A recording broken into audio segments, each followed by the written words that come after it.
Good morning बच्चों। Students, हमने कल रिफ्लेक्शन ऑफ लाइट पे बेस्ड कुछ न्यूमेरिकल्स डिस्कस किए थे बेटा, और अब हमारे पास जो नेक्स्ट चैप्टर है that is refraction of light. जैसा कि हम स्टार्टिंग में बात कर चुके हैं, रिफ्लेक्शन वो फिनोमिना है जिसमें केवल लाइट का पाथ चेंज होगा, मीडियम में कोई चेंज नहीं आएगा। जबकि रिफ्रैक्शन का मीनिंग क्या था बेटा, कि इसमें लाइट का पाथ जो चेंज हो रहा है कब, जब लाइट एक मीडियम से दूसरे मीडियम में जाती है। तो उस फिनोमेना को हमने नाम दिया है refraction of light, the phenomena of change in the path of light when light goes from one medium to another medium. उसको हमने नाम दिया है रिफ्रैक्शन का। तो बेटा, इसको समझने के लिए हमने यहां दो मीडियम कंसिडर किए। सपोज ये हमारे पास एक मीडियम है जिसको हम नाम देंगे किसका, डेंसर मीडियम का नाम देंगे। This is the denser medium.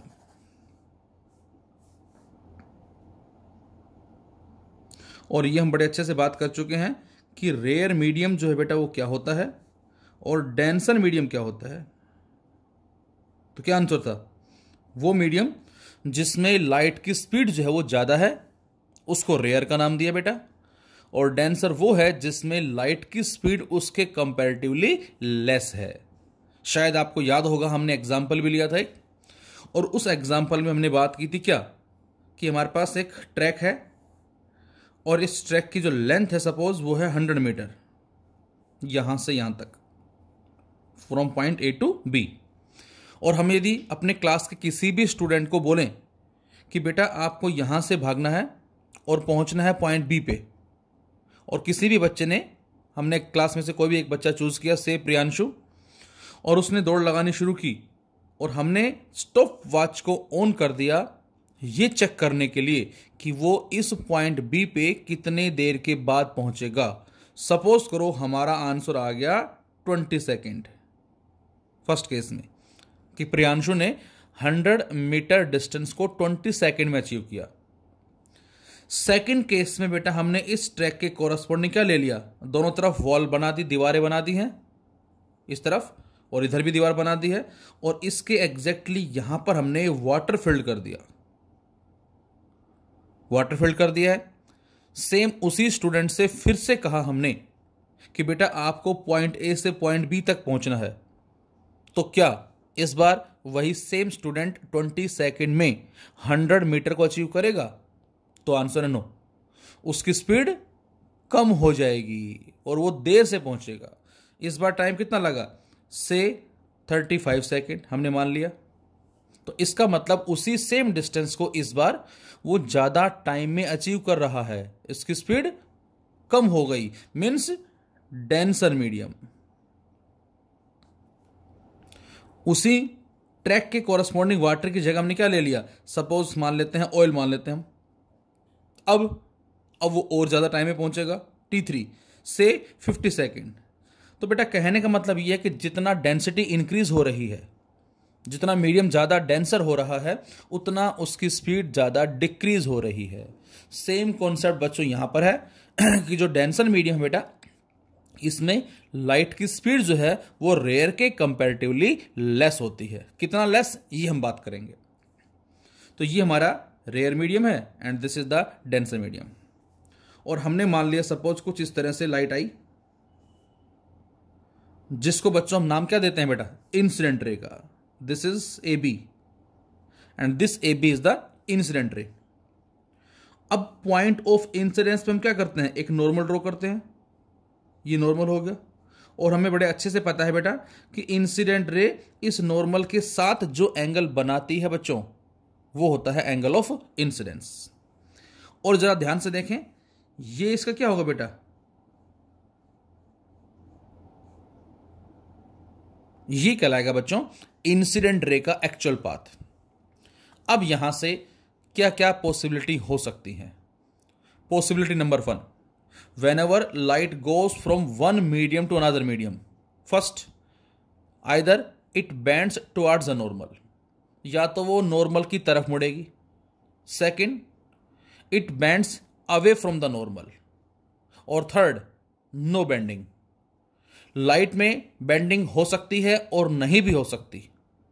जैसे इसकी बात करें हम, फर्स्ट केस कि लाइट रेयर से डेंसर में जा रही है, तो होगा क्या बच्चों, it bends towards the normal, ये नॉर्मल की तरफ मुड़ जाएगी, BC, and this BC is known as refracted ray. और ये जो रिफ्रैक्टेड रे है बेटा, ये इस नॉर्मल के साथ जो एंगल बनाएगी, दिस वन, इसको बोलेंगे आर, एंगल ऑफ रिफ्रैक्शन। तो ये बैंड हो गई टुवर्ड्स द नॉर्मल। अब light at present denser medium में है, इस पॉइंट पे लाइट ने स्ट्राइक है बेटा, तो यहां पर ये हमने कोई दूसरा नॉर्मल ले लिया इस तरह से। और बच्चों ये क्या इसका, ये इस रिफ्रैक्टेड रे का एक्चुअल पाथ है। अब लाइट डेंसर से रेयर में आ रही है, तो क्या होगा, bends away from the normal, इस तरह से। इसको नाम देता हूं D, and this C D is the emergent ray. और इमर्जेंट रे इस नॉर्मल के साथ ही जो एंगल बनाएगी, इसको मैंने ई का नाम दे दिया, एंगल ऑफ इमर्जेंस। तो यहां से आपने देखा कि जब लाइट रेयर से डेंसर में गई तो बैंड्स टुवर्ड्स द नॉर्मल हुई, और जब लाइट डेंसर से रेयर में गई bands away from the normal हुई। तो ऐसा क्यों होता है, ऐसा क्यों होता है कि जब लाइट रेयर से डेंसर में जाएगी बेटा, it bends towards the normal, and light goes from denser to rare, it bends away from the normal. तो इसके पीछे जो रीजन हम बता सकते हैं, वो क्या बता सकते हैं, that is change in velocity of light when light goes from one medium to another medium. जब लाइट एक मीडियम से दूसरे मीडियम में जाती है बेटा, तो उसकी वेलोसिटी में चेंज आता है, और उसकी वजह से हमने बोला क्या, स्पीड जो है वो चेंज होती है, जिसके बिहाफ पे हमने आंसर दिया, या तो ये बैंड होगी टुवर्ड्स द नॉर्मल, और या ये बैंड होगी अवे फ्रॉम द नॉर्मल। तो यहां इस v के चेंज होने की वजह से ही हम ऐसा बोलते हैं कि उसका पाथ जो है वो चेंज हो रहा है, या तो वो बैंड हो रही है टुवर्ड्स द नॉर्मल, या बैंड हो रही है अवे फ्रॉम द नॉर्मल। यदि इसको मैं अलग अलग बनाना चाहूं, सपोज मैं आपसे कहता हूं, इसका जो फर्स्ट पॉसिबिलिटी हम फिर से ड्रॉ करें, हमारा डायग्राम कुछ इस तरह से है। ये लाइट यहां से है बेटा, और ये नॉर्मल हो गया बच्चों इस तरह से, और ये इसका एक्चुअल पाथ है। तो आपने आंसर दिया बैंड्स टुवर्ड्स द नॉर्मल, क्योंकि इसकी v जो है वो डिक्रीज हो गई है। यहां पर आंसर होगा v क्या होगा बेटा, डिक्रीज। सेकंड पॉसिबिलिटी हम क्या बोलेंगे, यदि लाइट हमारे पास कहां से कहां जा रही है, सपोज ये लाइट है इस तरह से, और ये हो गया नॉर्मल, और ये इसका एक्चुअल पाथ है। अब लाइट डेंसर से रेयर में जा रही है, तो ये अवे हो जाएगी फ्रॉम द नॉर्मल। अब इस सिचुएशन में मैं आपसे कहता हूं, ये एंगल आई है बच्चों, और ये एंगल आर है, तो कौन सा एंगल कम है और कौन सा ज्यादा। तो आपको साफ पता लग रहा है एंगल ऑफ इंसिडेंस जो है बेटा वो ज्यादा है, किससे, एंगल ऑफ रिफ्रैक्शन से। तो ये भी क्वेश्चन हमारा हो सकता है कि आप बताओ लाइट कहां से कहां जा रही है, यदि आई की वैल्यू आर से ज्यादा है, तो आंसर होगा रेयर से डेंसर में। जबकि इसमें ये एंगल ऑफ इंसिडेंस कहा जाएगा, क्योंकि डेंसर से रेयर में आ रही है बच्चों, और ये कहलाएगा बेटा एंगल ऑफ रिफ्रैक्शन। तो इस सिचुएशन में आई जो है वो लेस है, किससे, आर से। इसका मतलब लाइट डेंसर से रेयर में जा रही है, ये इस बात का मतलब होगा। और यदि मैं आपसे कहता हूं कि लाइट जो है वो नॉर्मली आ रही है, देन तो इस सिचुएशन में बच्चों आई जो हमारा वो क्या बेटा, जीरो है, नॉर्मली आ रही है, ये बिल्कुल सीधी चली जाएगी। एंगल ऑफ रिफ्रैक्शन भी क्या होगा, दैट इज आर होगा। तो ये पॉसिबिलिटी भी होती है हमारी कि यदि लाइट नॉर्मली आती है वो स्ट्रेट निकल जाएगी, सीधी निकल जाएगी। तो यहां हम वो कह सकते हैं या तो बैंड होगी टुवर्ड्स द नॉर्मल, या बैंड होगी अवे फ्रॉम द नॉर्मल, या सीधी निकल जाएगी। या फिर हम नेक्स्ट पॉसिबिलिटी भी बता सकते हैं कि यदि दोनों मीडियम सेम है, मतलब जो मीडियम ऊपर है वही मीडियम नीचे है, तो उस केस में लाइट सीधी कुछ इस तरह चली जाएगी। इस तरह से भी हम बोल सकते हैं। यहां पर बच्चों ये जो एंगल होगा इसको हम क्या बोलेंगे, that is delta. This is the angle of deviation, जिस एंगल से लाइट डेविएट हो गई है। और यहां से जो आई है, वन बाय वन फिर से मैं बोलता हूं, that is angle of incidence. Angle r जो बच्चों, that is angle of refraction. Delta angle of deviation. Angle e angle of emergence. बच्चों यहां इन दोनों एंगल का सम जो है बेटा वो इसके इक्वल होगा, मीन्स आई जो है that is equal to r plus delta. तो डेल्टा की वैल्यू कितनी आ जाएगी, आई माइनस आर। तो इसकी हेल्प से हम डेविएशन की वैल्यू को फाइंड आउट कर सकते हैं। तो ये हमारे पास बात हो गई refraction of light, the phenomena of change in the path of light when light goes from one medium to another medium. और बेसिक जो कोज बताया गया है किसका, रिफ्रैक्शन का, वो क्या बताया गया बेटा, दैट इज चेंज इन क्या, change in velocity of light in going from one medium to another medium.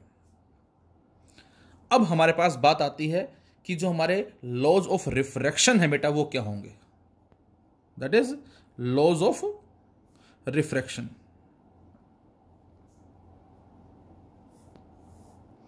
तो लॉज ऑफ रिफ्रैक्शन में जो पहला इसका लॉ है बेटा वो हमसे क्या कहता है, तो आंसर है जब भी लाइट एक मीडियम से दूसरे मीडियम में जाएगी there will be no change in frequency of light as well as phase of light. Light की फ्रीक्वेंसी और फेज में कोई चेंज नहीं आएगा, जबकि velocity of light as well as wavelength of light जो बच्चों वो चेंज होंगी। क्या मतलब, तो आंसर है whenever light goes from one medium to another medium, whenever light goes from one medium to another medium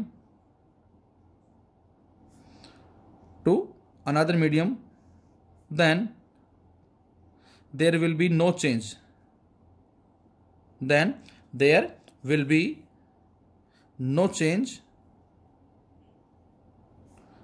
in किसमें, there will be no change in frequency of light और उसके साथ साथ and phase of light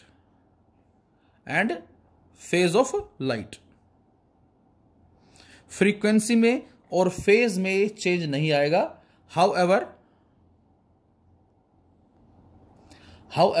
velocity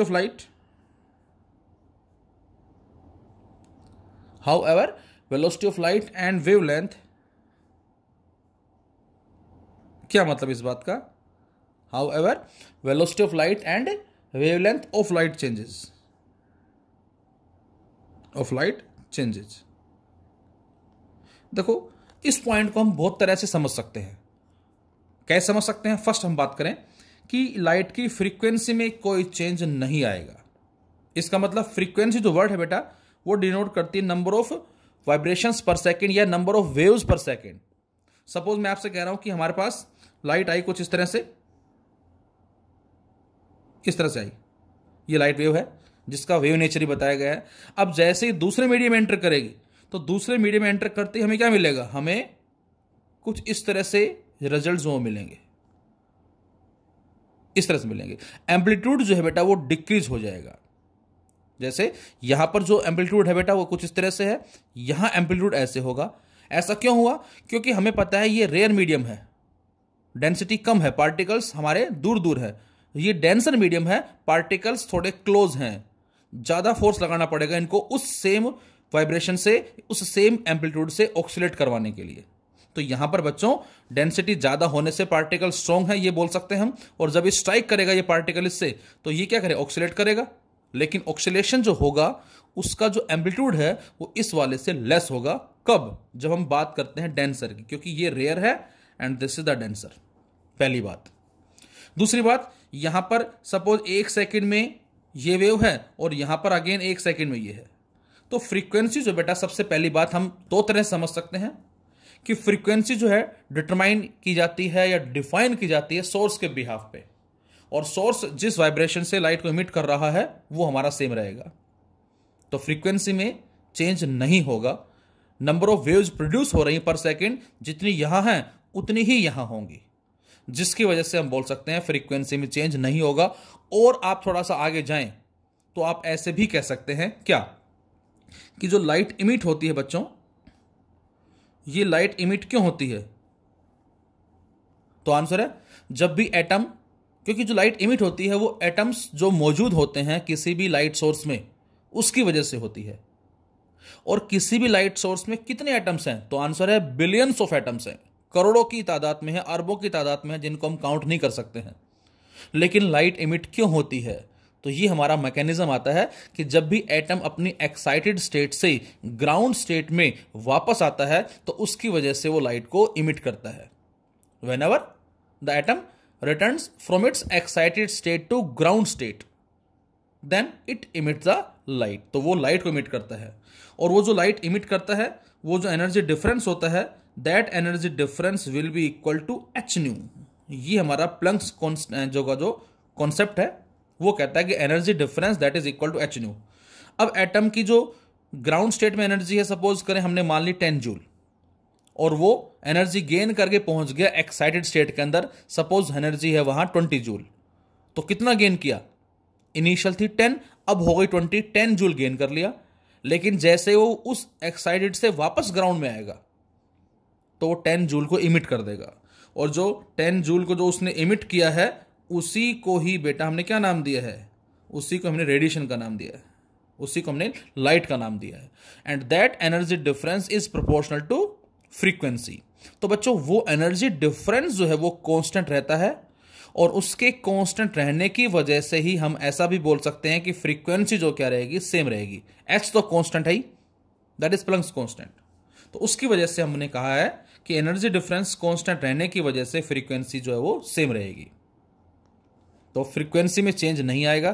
phase, ये हमने कल online class के बारे में बात की थी, और ऑनलाइन क्लास में जो हमने बात की थी बेटा, वो बात की थी कि जब हम रिफ्लेक्शन ऑफ लाइट का कॉन्सेप्ट पढ़ते हैं बच्चों, तो उसमें लाइट कुछ इस तरह से आई, ये नॉर्मल है बेटा, और इस तरफ चली गई। अब यदि लाइट को हम वेव की फॉर्म में शो करें कुछ इस तरह से, इन दिस वे, तो यहां पर लाइट का ट्रफ जो है वो गिर रहा है, और यहां से बाहर आता है क्रस्ट इस तरह से। और जब कभी ये इस तरह से लाइट गई, टकरा के जब लाइट वापस होती है बेटा, तो ये वेव पल्स हमें कुछ ऐसे मिलता है। ये आपने पढ़ा होगा, आई थिंक हमारा आता है 9th क्लास में भी आता है और 11th क्लास में आता है, प्रिंसिपल ऑफ सुपरपोजिशन के बिहाफ पे रिफ्लेक्शन जो वेव होता है उस कॉन्सेप्ट के अंदर आता है कि जब लाइट रिफ्लेक्ट होती है तो उस रिफ्लेक्शन की वजह से जो फेज रिवर्सल मिलता है वो पाई का मिलता है। या हम ऐसा बोल सकते हैं, सिंपल आप ये याद रख सकते हैं कि यदि यहां पर ट्रफ गिर रहा है तो यहां से क्रस्ट बाहर आएगा, या यहां पर क्रस्ट गिरता है तो ट्रफ बाहर आएगा, तो जिसकी वजह से फेज रिवर्सल जो मिलता है, फेज डिफरेंस जो मिलता है, हमें पाई का मिलता है। किसमें? दैट इज रिफ्लेक्शन में। जबकि रिफ्रैक्शन के अंदर क्या होता है? रिफ्रैक्शन के अंदर बच्चों यदि यहां पर गिरता है क्रस्ट तो यहां से भी क्रस्ट बाहर आएगा। मतलब आप ऐसे शो कर सकते हैं इस तरह से, सॉरी ये ऐसे आ जाएगा, ये इसका एक्चुअल पाथ। तो यहां पर आप कुछ ऐसे दिखा सकते हैं, ये क्रस्ट गिरा, यहां से बाहर क्रस्ट आएगा इस तरह से। अब क्रस्ट गिरा, क्रस्ट बाहर आएगा। तो आपको इस डायग्राम से नजर आ रहा है, मैंने पहले जो पैटर्न वो कुछ ऐसे बनाया, ये गिरा यहां पर। उसके बाद मैंने अगला पैटर्न कैसे बनाया? ऐसे बनाया। उसके बाद अगला पैटर्न कैसे बनाया? ऐसे बनाया। तो इनसे आपको अंदाजा लग रहा है, यहां पर देख सकते हैं एम्पलीट्यूड ज्यादा है, यहां कम, यहां फिर ज्यादा। ये इंसिडेंट के रेस्पेक्ट में है, ये रिफ्रैक्टेड के रेस्पेक्ट में है, और ये इमर्जेंट के रेस्पेक्ट में है। तो यहां से यदि क्रस्ट गिरता है तो क्रस्ट ही बाहर आता है, ट्रफ गिरता है तो ट्रफ ही बाहर आएगा, जिसकी वजह से there is no change in the phase, phase में चेंज नहीं होगा। जबकि वेवलेंथ, यहां जो वेवलेंथ है वो ज्यादा है बेटा, यहां वेवलेंथ कम है, तो वेवलेंथ जो है बच्चों वो चेंज होगी, एज वेल एज जो स्पीड है वो चेंज हो रही है। तो इसलिए हमने कहा है कि जब भी लाइट एक मीडियम से दूसरे मीडियम में जाएगी तो उस केस में क्या होगा? There will be no change in frequency and phase, जबकि उसकी वेलोसिटी में चेंज आएगा, साथ साथ वेवलेंथ जो बच्चों वो चेंज होगी। तो ये हमारा कहलाता है first law of refraction. Second law क्या कहता है बेटा? सेकेंड लॉ इसका कहता है हमसे क्या, तो आंसर है the incident ray, refracted ray and normal all are lies in the same plane. अब all are lies in the same plane, ये बात, इसका मीनिंग हमारा जो है वो क्या होगा। तो आई थिंक इसको समझाने के लिए मैं क्या लूँ, एक बार देख लेते हैं। मतलब ये आप समझ सकते हैं, ये आपको जो नजर आ रहा है डायग्राम के अंदर, ये एक पेपर है और इस पेपर पे जो इंसिडेंट रे जो आपको नजर आ रही है बेटा कुछ इस तरह से है, या इसको हम नोटबुक मान लेते हैं। सपोज करें ये हमारी नोटबुक है, इस नोटबुक को आप एक ग्लास स्लैब मान सकते हैं। ये ग्लास स्लैब है इस तरह से, ये glass, this is a glass slab. अब इसमें इस पेन को मैंने क्या माना, इंसिडेंट रे माना। ये पेन हमारा क्या होगा, इंसिडेंट रे होगा। कहाँ से आ रहा है, क्योंकि ये डायग्राम बोर्ड पे थोड़ा ज़्यादा अच्छे से हम समझ सकते हैं। ये हमारे पास इंसिडेंट रे बेटा कुछ इस तरह से, और एग्जैक्टली यहां पर हम क्या करेंगे, एक नॉर्मल ड्रॉ कर देंगे, नॉर्मल यहां आ जाएगा। और रिफ्रैक्टेड रे कहां जाएगी बच्चों, रिफ्रैक्टेड रे इस नोटबुक के अंदर कुछ ऐसे चली जाएगी इस तरह से। ये हमारी रिफ्रैक्टेड रे है जो मैंने पेन को अंदर इंसर्ट कर रखा है नोटबुक के अंदर इस तरह से। ये रिफ्रैक्टेड रे बच्चों, और यहां पर ये क्या आ गया, नॉर्मल आ गया। और बच्चों ये क्या है, इंसिडेंट रे है। तो सारे के सारे किस प्लेन के अंदर है, जो प्लेन इस नोटबुक का है उसी प्लेन के अंदर सारे के सारे लाई कर रहे हैं। तो हम इसलिए बोलते हैं क्या, कि जब लाइट एक मीडियम से दूसरे मीडियम में जाएगी तो उस केस में इंसिडेंट रे जो होगी, दूसरा रिफ्रैक्टेड रे जो होगी, तीसरा जो नॉर्मल होंगे, all are lies in the same plane. तो सेकंड इसका लो है the incident ray, refracted ray and normal at the point of incidence, all are incident ray, refracted ray and normal all are lie in the same phase, sorry, lie in the same plane, lie in the same plane। अब बच्चों third हमारा क्या कहता है, third कहता है बेटा क्या, the ratio of sine of the angle of incidence, sin I, to the sine of angle of refraction is equal to 1 mu 2 बोल दो इसको चाहे आप, या 1 n2 बोल दो आप, जिसका मीनिंग होता है बच्चों μ2 अपॉन में μ1, या इसको आप n2 अपॉन में n1 भी लिख सकते हो, या इसको किसी किसी बुक में इस तरह से भी लिखा जाता है n21, या और सिंपल थोड़ा सा और हम इसमें इजी माने तो बेटा ये जो मीडियम है इसका रिफ्रैक्टिव इंडेक्स आप n1 मान लो चाहे या μ1 मान लो, और जो दूसरा मीडियम डेंसर इसका रिफ्रैक्टिव इंडेक्स अभी बात करते हैं n2 मान लो चाहे, और इसको चाहे आप μ2 मान लो। तो कहता है क्या कि जो पहला मीडियम है उसका रिफ्रैक्टिव इंडेक्स से μ1 और sine of the angle of incidence equal to दूसरे मीडियम का रिफ्रैक्टिव इंडेक्स μ2 और sine of angle of refraction, इनका जो प्रोडक्ट है वो सेम रहेगा, वो कांस्टेंट रहेगा। ये हमसे कहना चाहता है थर्ड लॉ, क्या प्रोडक्ट, किसका product, refractive index and sine of the angle of incidence at a point in a medium is constant. जो हमारे पास प्रोडक्ट है बेटा किसका, रिफ्रैक्टिव इंडेक्स का and sine of the angle of incidence at a point in a medium is constant. यहां से तो ये μ1 फर्स्ट मीडियम का रिफ्रैक्टिव इंडेक्स, उसका एंगल आई जो है उसका साइन, ये बराबर होगा μ2 और वहां जो एंगल है साइन आर, या इसको शॉर्ट फॉर्म में जो मैंने ऊपर लिखा that is sine i by sine r. इसको नीचे ले, इसको इधर ले जाओ आप, ये आ जाएगा μ2 अपॉन में μ1, या इसको आप n2 अपॉन n1 भी लिख सकते हैं, और जिसका मीनिंग होगा क्या 1 μ2 या 1 n2 refractive index of second with respect to first. तो एक तो हमारा फॉर्मूला होता है ये किसका, म्यू का, सिंपल इसको म्यू लिखा मैंने, और इसको बेटा हम c बाय v के रेशियो से भी डिटरमाइन करते हैं। रिफ्रैक्टिव इंडेक्स जो है it is also defined as the ratio of speed of light in free space to the speed of light in medium. और बच्चों इस म्यू को हम ऑप्टिकल डेंसिटी भी बोलते हैं, this is the optical density, और इसको हम पूरे को नाम देते हैं स्नेल्स लॉ का, this is the Snell's law. तो ये हमारा कहलाता है स्नेल्स लॉ। इसके बारे में स्नेल्स नाम के साइंटिस्ट ने बताया था, और उसकी वजह से ही हमने इसको नाम दिया है बच्चों स्नेल्स लॉ का।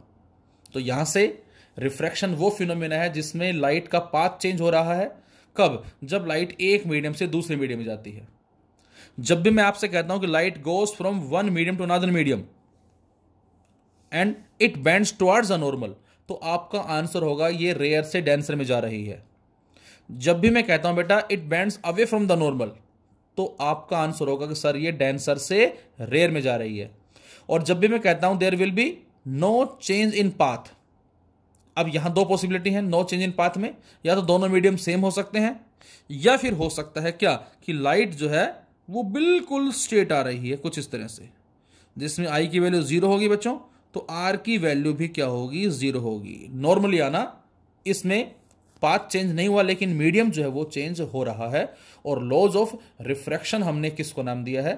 तो आंसर है कि जब लाइट एक मीडियम से दूसरे मीडियम में जाएगी तो फ्रीक्वेंसी और फेज में चेंज नहीं आएगा, जबकि स्पीड जो है बेटा वो चेंज होगी। अब हमें पता है स्पीड चेंज होगी और वेवलेंथ चेंज होगी। इसके साथ साथ इंसिडेंट रे, रिफ्रैक्टेड रे नॉर्मल सेम प्लेन के अंदर होंगे, और sine i by sine r का जो रेशियो है that is equal to mu, constant जिसको हमने नाम दिया है। हमें मालूम है nu is equal to c by lambda होती है, तो यहां से लैम्डा बराबर किसके आ जाएगा बेटा? सी बाय न्यू, ऐसे लिख सकते हैं। बोलो, इसको मैंने नाम दिया इक्वेशन नंबर 1। ये हो गया फ्री स्पेस के रेस्पेक्ट में। मीडियम में क्या लिखेंगे? लैम्डा एम, सी की जगह क्या लिखेंगे? वी, और न्यू की जगह क्या लिखेंगे? Nu m. Equation second. ये फ्री स्पेस में वेवलेंथ, फ्री स्पेस में लाइट की स्पीड, फ्री स्पेस में फ्रीक्वेंसी। मीडियम में वेवलेंथ, मीडियम में लाइट की स्पीड, मीडियम में फ्रीक्वेंसी। और अभी अभी हमने पढ़ा कि फ्रीक्वेंसी जो बच्चों वो सेम रहती है, फ्रीक्वेंसी कांस्टेंट है। तो बेटा यदि हम इनको डिवाइड कर दें दोनों को, तो डिवाइड करने से क्या मिलेगा हमें? हमें मिलेगा ये फैक्टर कट जाएगा, दैट इज लैम्डा अपॉन में lambda m equal to c by v. और सी बाय वी अभी अभी हमने किसके बारे में बात की है? म्यू के बारे में बात की है। तो यहां से बच्चों म्यू का एक ये फॉर्मूला भी आ जाता है, लैम्डा अपॉन में लैम्डा एम। अब मुझे पता है कि आप लोग कहेंगे सर ये स्नेल्स लॉ आया कहां से, इसका प्रूफ क्या होगा? देखो एग्जाम पॉइंट ऑफ व्यू से इसका प्रूफ करने की जरूरत नहीं है। कल मैंने आपको एक पीडीएफ फाइल सेंड की थी, आपको याद होगा शायद, और उसमें हमने इसका प्रूफ जो है डिस्कस किया था। मैं एक बार फिर से रिपीट कर देता हूं उसको। हमारा जो स्नेल्स लॉ बेटा, इसमें आप देख सकते हैं sine i by sine r का जो रेशियो ये म्यू के बराबर है। तो बच्चों इस डायग्राम में हमने दो मीडियम ले लिए हैं, this is the rare medium and this is the denser medium. और इस रेयर मीडियम में कुछ लाइट इस तरह से आई, पॉइंट ओ पे स्ट्राइक की, और उसके बाद इस तरफ चली गई पॉइंट बी के रेस्पेक्ट में। ये हमारा रेयर मीडियम है, ये डेंसर मीडियम। यहां पर जो लाइट की स्पीड है उसको हमने सपोज v1 मान लिया, और यहां जो लाइट की स्पीड है बच्चों उसको हमने v2 मान लिया। और यहां ये जो डिस्टेंस है बेटा इसको हमने x एज्यूम किया, और ये जो डिस्टेंस है यहां से यहां तक का इसको हमने y एज्यूम कर लिया, और ये वाला हमने d डिस्टेंस मान लिया। और इस d डिस्टेंस को हम बोल सकते हैं ये x प्लस y के बराबर होगा। इस हाइट बोल सकते हैं, इसको आप h1 बोल देते हैं, और इस हाइट को हमने h2 बोल दिया। और ये θ1 θ2 मान लें, या इसको आप I और R भी मान सकते हो, नो मैटर। तो यहां से लिखा हमने क्या? We assume that velocity of light in the two media are v1 and v2 respectively. अब आप बताएं A से O का डिस्टेंस कितना होगा? ये डिस्टेंस तो आप इस ट्राइंगल से फाइंड आउट कर सकते हैं A से O का डिस्टेंस, जो आ जाएगा बच्चों आपका h1 अपॉन कोस θ1। और इस O से B के जो डिस्टेंस आएगा बेटा वो आ जाएगा h2 अपॉन कोस θ2। सिंपल है, सिंपल अलजेब्रा यूज करेंगे, परपेंडिकुलर पंडित बद्री प्रसाद हर हर भोले वाला फॉर्मूला, और ये हमें रिजल्ट्स मिल जाएंगे। अब आपसे कहा जाए कि लाइट को यहां से यहां तक पहुंचने में कितना टाइम लग रहा है, तो टाइम निकालना है जो होता है डिस्टेंस अपॉन में स्पीड के बराबर। डिस्टेंस जो कितना है A से O का डिस्टेंस है, और अपॉन स्पीड जो मीडियम में फ्री स्पेस में v1 है, प्लस सेकंड डिस्टेंस जो B से O का डिस्टेंस है या O से B का डिस्टेंस है, और अपॉन में इस मीडियम में जो स्पीड है वो। और O हमने फाइंड आउट किया हुआ है h1 अपॉन कोस θ1, और नीचे v1 है ही, प्लस OB हमने फाइंड आउट किया हुआ है ये रहा, और अपॉन में v2 नीचे है ही। तो बच्चों यहां से t बराबर किसके आ गया? h1 अपॉन v1, और 1 बाय कोस को बच्चों लिख दिया हमने सीकेंट थीटा। बोलो सेम इसी तरह से h2/v2 और 1/cos को हमने अगेन क्या लिखा, सीकेंड थीटा 2। और अब मैं आपसे कहूं कि बच्चों इस इक्वेशन को डिफरेंशिएट कर दो विद रिस्पेक्ट टू थीटा 1। ध्यान से देखें, यदि हम इसको थीटा 1 के रेस्पेक्ट में डिफरेंशिएट कर दें तो हमें क्या मिलेगा, तो आंसर है dt upon d theta 1 equal to h1 upon v1 as it is. अब सीकेंड थीटा जो होता है बेटा, ये आपको याद रखना फॉर्मूला, इसका जो डिफरेंशिएशन होता है बच्चों ये होता है सीकेंड थीटा टेन थीटा। तो सीकेंड थीटा 1 है तो इसका डिफरेंशिएशन होता है बेटा सीकेंड theta 1 tan theta 1 plus h2 upon v2। अब यहां था सीकेंड थीटा 2 था, तो सीकेंड थीटा 2 का डिफरेंशिएशन क्या होगा, सीकेंड थीटा 2 टेन थीटा 2। लेकिन हम थीटा 1 के रेस्पेक्ट में डिफरेंशिएट कर रहे हैं तो यहां पर साथ में मल्टीप्लाई में एक फैक्टर और आ जाएगा, क्या, D theta 2 upon d theta 1। जैसे आपको याद होगा यदि मैं x की पावर 2 को डिफरेंशिएट करता हूं x के रेस्पेक्ट में तो आंसर 2x आता है, लेकिन इस x की पावर 2 को मैं डिफरेंशिएट करता हूं t के रेस्पेक्ट में तो 2x इंटू में dx/dt भी आता है साथ में। तो सेम कॉन्सेप्ट वही है। अब बच्चों लाइट का उस पॉइंट ए से पॉइंट बी पे पहुंचने का टाइम कम से कम हो, मिनिमम टाइम के लिए हम क्या यूज करते हैं, मैक्सिमा या मिनिमा के लिए डिफरेंशिएट करके उसको हम जीरो से इक्वेट करते हैं, ये भी हम बड़े अच्छे से जानते हैं, dt upon d theta 1 equal to 0। और जैसे इसको जीरो से इक्वेट करेंगे बच्चों हम, तो यहां से मिलता है बेटा, में ध्यान से देखें, h1 upon v1 into secant theta 1 tan theta 1 equal to minus h2 upon v2 secant theta 2 into tan theta 2 और साथ में डी थीटा 2 अपॉन में डी थीटा 1। ये हमारा कुछ इस तरह से आ जाएगा। अब इसके बाद ध्यान से देखें जरा, इसके बाद बच्चों हमने क्या किया, हमने इस इक्वेशन को बेटा नाम दिया 1 का। Now we can compute d theta 2 by d theta 1 by considering the displacement between the two particles and two point particle A and B. अब जरा देखें, हमारे पास जो ट्राइंगल है ये वाली, मैं आपसे कहता हूं बेटा इससे बताएं टेन थीटा 1 की वैल्यू क्या आएगी, तो आपका आंसर होगा टेन थीटा 1 आ जाएगा ए एन डैश अपॉन में एन डैश ओ। और ए एन डैश है कितना बेटा, x, और एन डैश ओ कितना है, h1।